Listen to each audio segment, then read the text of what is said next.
Hello students, मैं शिव कुमार और आप देख रहे हैं मेरा यूट्यूब चैनल मैथ्स केयर 2.0, जहाँ पे मैं वीडियो अपलोड करता हूँ फॉर 10th मैथमेटिक्स। और आज की जो टॉपिक है उस पर मैं सवाल को डिस्कस नहीं करूँगा, बस केवल आपको बताऊँगा कि किसी भी टॉपिक को यदि तुमने पढ़ा है तो उसको कवर कैसे करें। तो आपने यदि द्विघात समीकरण पढ़ रखी है जिसे क्वाड्रेटिक इक्वेशन कहते हैं, तो उसमें दो बड़े इंपॉर्टेंट चीज़ होते हैं, एक तो उसकी स्टैंडर्ड फॉर्म और एक उसकी जो रूट्स हैं वो।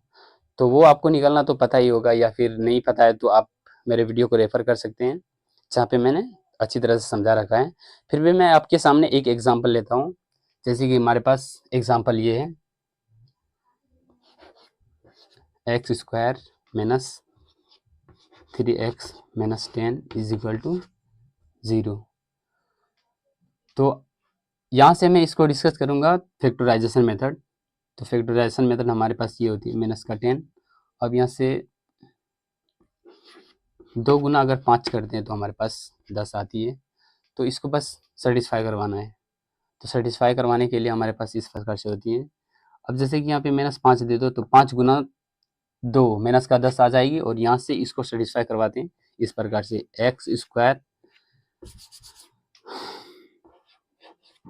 X square minus 5x plus 2x minus 10 is equal to 0। अब देखो यहाँ पे -5x plus 2x minus 3x और -10 का तो आ ही रहा है हमारे पास, और -5 गुना 2 करते हैं तो हमारे पास -10, यानी कि इसको मैं इस प्रकार से लिख सकता हूँ। अब यहाँ से कॉमन की बात आती है, तो कॉमन किस प्रकार से करते हैं हम लोग, x को कॉमन किया तो यहाँ से x -5 बच जाएगी, और यहाँ से +2 को कॉमन कर लेते हैं तो हमारे पास x, और यहाँ से 2 को कॉमन किया तो -5 बच जाएगा जो कि 0 हो जाएगी।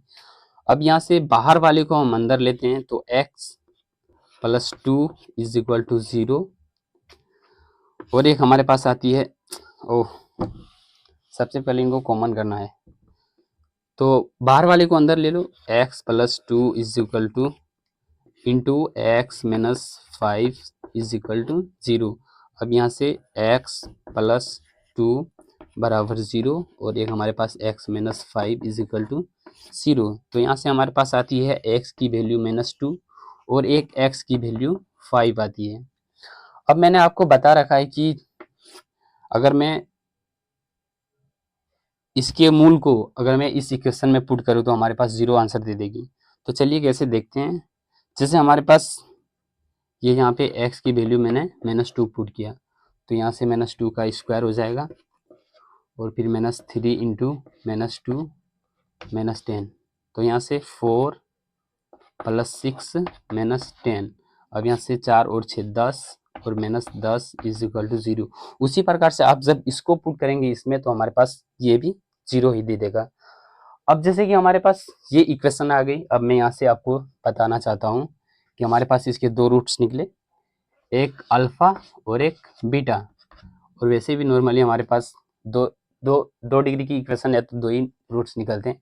तो अल्फा की वैल्यू हमारे पास -2 है, और बीटा की वैल्यू हमारे पास 5 है, और इसका स्टैंडर्ड फॉर्म आप यहाँ पे लिख लीजिए। जैसे कि ये था ax² plus bx plus c is equal to 0। अब मैंने आपको बताया थी कि आप द्विघात समीकरण में अगर यदि द्विघात समीकरण को कवर करना है तो उसका दो बड़ी इंपॉर्टेंट चीज होते हैं, एक इसका जो स्टैंडर्ड फॉर्म होती है वो, और एक इसका मूल। तो आप तो यहाँ पे मूल निकालेंगे हम भी, हमारे पास दो तरीका होते हैं, एक इसका जो फॉर्मूला आता है उस प्रकार से, और एक फैक्टराइजेशन मेथड जिसको मैंने यहाँ पे बता रखा है। अब यहाँ से आप देख सकते हैं इनका जो भी क्वेश्चन आता है एग्जाम में, जो भी क्वेश्चन, तो इनका दो ही टाइप से क्वेश्चन आता है, या तो इनके मूल निकालने के लिए बोल दे, या फिर इनका जो मूल है इनका मूलों का योगफल, मूलों का गुणनफल, बस इसी पे क्वेश्चन रहता है, और इसके अलावा इस पे कोई क्वेश्चन नहीं रहता है।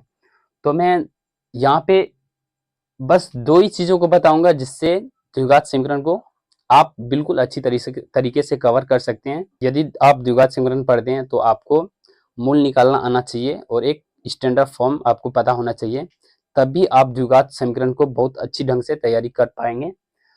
और यदि आपने मेरी वीडियो नहीं देखी है तो आप मेरे चैनल मैथ्स केयर 2.0 को रेफर कर सकते हो और दोस्तों के पास शेयर कर सकते हो। तो इस प्रकार से जैसे जैसे मैं टॉपिक बनाऊंगा उस टॉपिक को किस प्रकार से कवर करना है आपको, वो मैं वीडियो एक लास्ट में बना दूंगा, तो आपको चिंता करने की आवश्यकता नहीं है। सो वीडियो कैसे लगी और कमेंट करके ज़रूर बताना। आप सभी का बहुत बहुत धन्यवाद।